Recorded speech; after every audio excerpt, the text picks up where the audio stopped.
Welcome to another episode of the EVERBLACK Podcast. On this episode, we chat to Eero Sipilä from Battle Beast, who have just released their new album, No More Hollywood Endings. Now, this episode almost didn't make it as we had some gremlins in the system.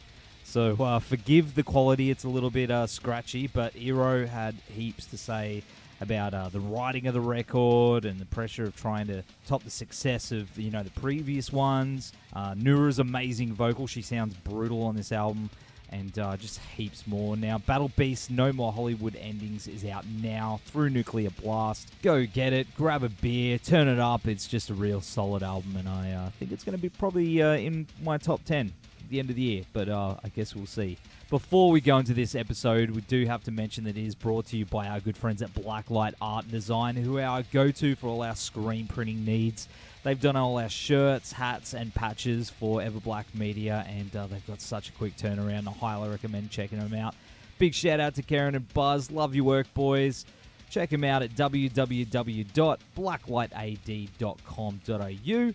The show is also brought to you by our good friends at RW Promotion, who are the best in the biz when it comes to stickers, flyers, banners, badges, and all other promo you need for your band or business.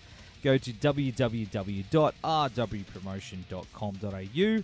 Also want to shout out to Lumberpunks Axe Throwing Club, who now have two venues in Queensland, one in Miami on the Gold Coast and the other in West End in Brisbane. Lumberpunks Axe Throwing Club is the perfect destination suitable for solo adventurers, date nights, birthday parties, hens nights, bucks night, you name it. Doesn't matter what you listen to either, because you get to choose the soundtrack while you're throwing axes. It's just a kick-ass time. All sessions are 1.5 hours in length and comprise of a safety induction, instruction on tactical tomahawks and hatchets, and then competitive play. Now, if you put EVERBLACK in your booking notes, you receive 10% off your sessions. Terms and conditions apply. Get onto it, because that's an awesome, awesome deal. Thanks to our good friends at Lumberpunks. All right, we're going to go straight into our episode with Eero from Battle Beast. Go get No More Hollywood Endings. It's a kick-ass album. Enjoy. Eero, how's things going, mate?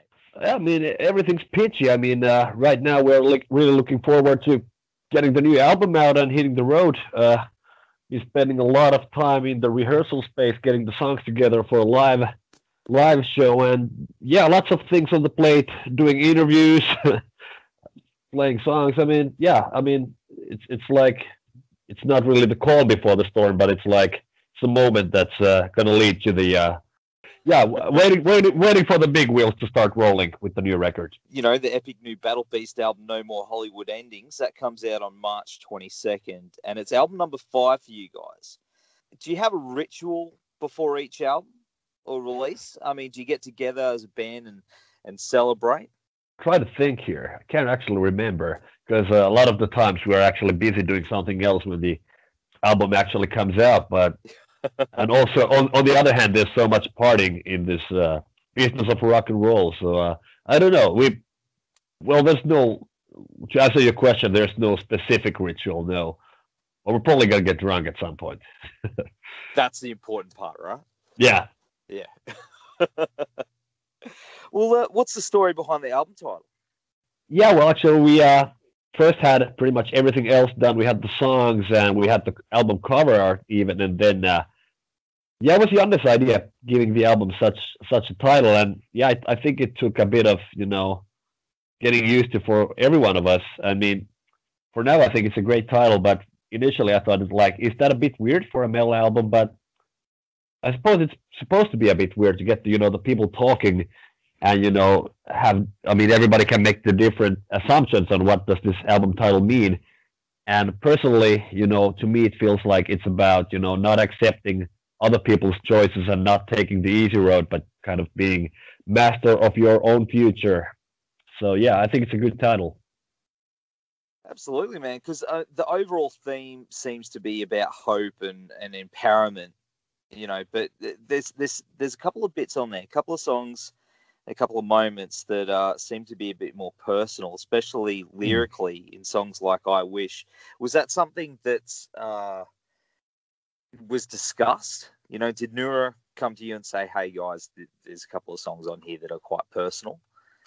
No, it's not actually like that. I mean, I mean, we don't actually plan on stuff. I mean, we do it the other way around. Like first we get down, we do songs, and we do whatever we do, and then we see what we have. But it's kind of a weird group chemistry thing that like you said, there are these running themes like hope and self-empowerment, which are like present in a lot of the songs. So, but on the other hand, it also makes sense that there's a couple of songs which are not. But we didn't decide on a specific theme, or we don't really think like that. We just do the song first, and then we kind of put them all into Blender and see what comes out, and this is what you get.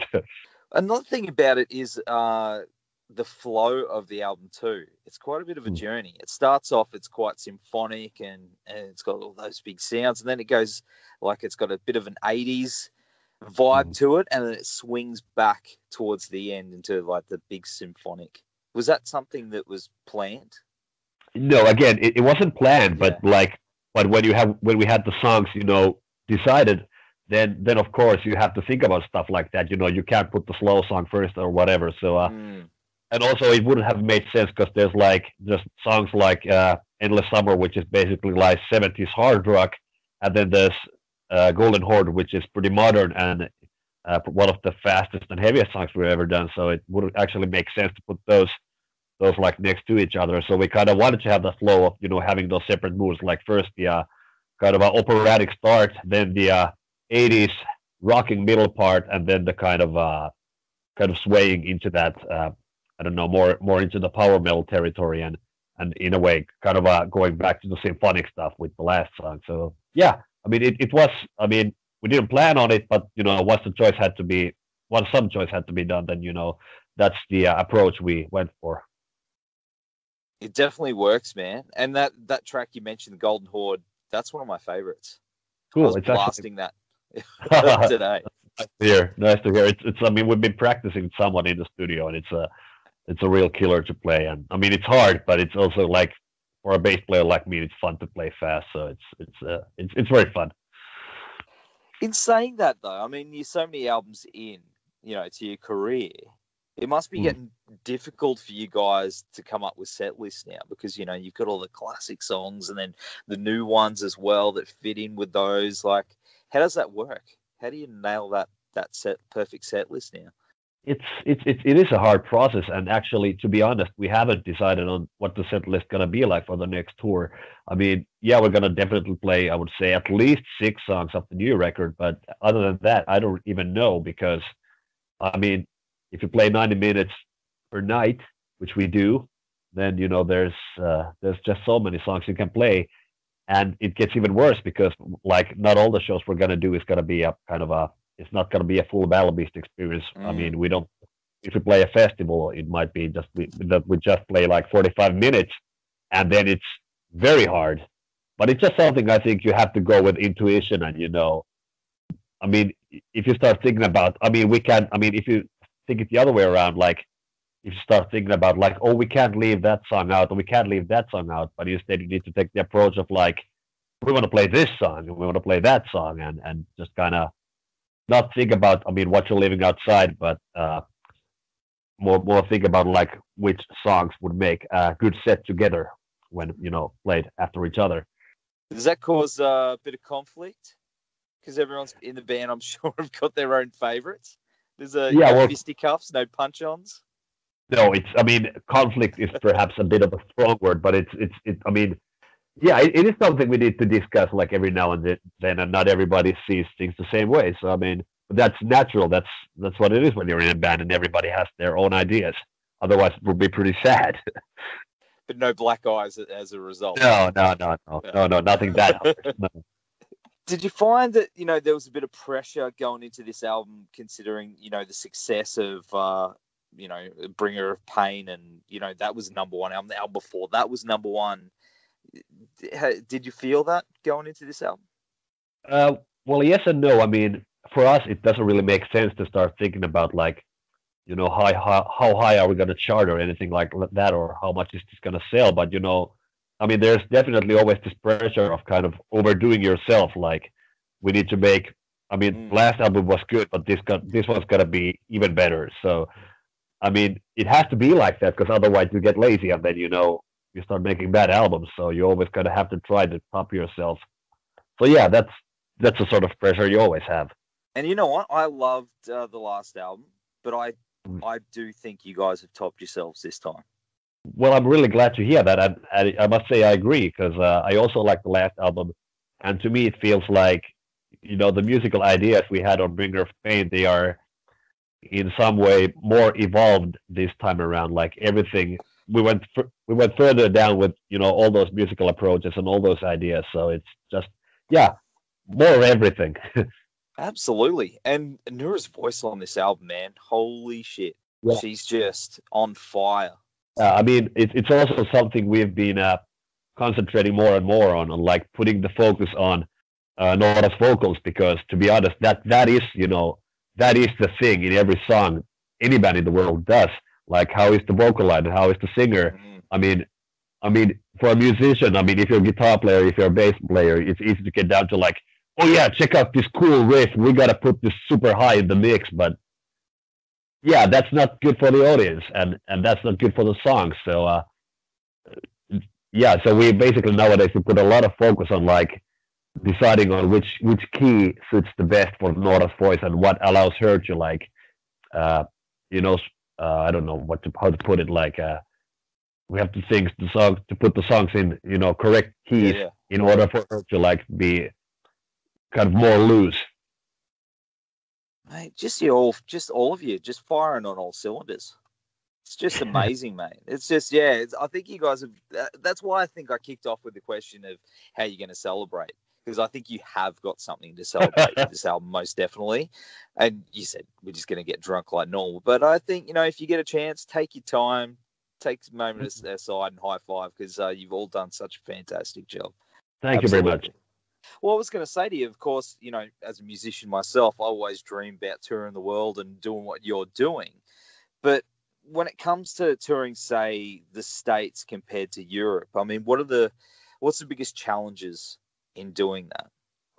Compared between US and Europe, touring the US for us is actually way more expensive because we are not that well established in North America as we are in Europe. So we don't get as good fees, and also the expenses are higher because we are operating on another side of the planet, and you have to get visas, and the buses are different. Everything's different. Yeah, there's a lot of challenges to that, but personally, I think it's also it's super fresh for us to tour, say, US, because that's something we haven't done as much as, Europe. So you always get to see new places and see new crowds and see new people, which is what keeps it interesting for us. You haven't been to Australia yet, have you? No, we have not, unfortunately. Yeah, see, that's where I'm leading. You know where I'm going with this one. I might be, but it's something like touring Australia or touring, New Zealand. It's something that has been in talks for a few times, but it's it all comes down to money, because it takes a shit ton of money to fly 6 band members plus crew plus all that gear halfway across the planet. So the sensible thing would probably be tying together some shows in Australia with some shows in Japan, or maybe some shows in China, and then kind of doing that Far East tour kind of thing. But hopefully there will be a chance with this album at some point, and we'll get to do that, because everyone in the band would love to, of course. We would love to see you down here. I think it's long overdue, mate. Yeah, well, beers and party on.